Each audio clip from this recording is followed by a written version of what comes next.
We're going to talk about recurrent croup today. My name's Alec. I'm a board certified pediatrician. This is part 6 of my in-depth croup series. So if you're interested in more, please follow me and go check out my other videos to learn all about it. Today though, we're talking about recurrent croup. This is defined as having more than 2 episodes of croup in a single year.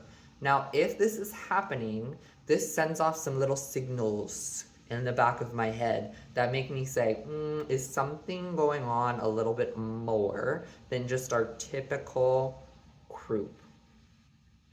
Things I'm thinking about are, is there some kind of like airway structural abnormality going on that is predisposing you to getting croup so much?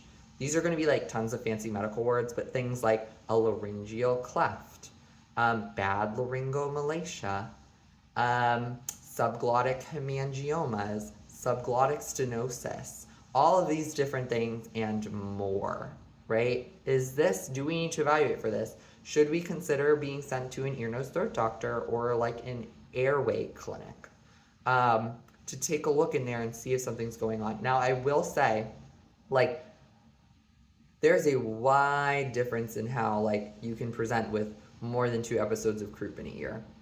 My suspicion's going to be a little bit lower if we're talking about mild croup that has been managed at home more than twice in a year versus the patients that are being hospitalized multiple times with more severe symptoms. That's like elevating our risk a little bit more. But regardless, if you're falling into any of these categories where you're having croup over and over again, you should talk with your healthcare provider about it to see, is now an appropriate time to have this airway evaluation done, because it can change what happens for you and it changes your risk for these things going forward. So it's an important thing to know and think about when your kid is getting croup over and over and over again. So I hope this is helpful, and please follow along for more evidence-based pediatric health education. Please like this, comment on this, share this so that people know what to think about with recurrent croup.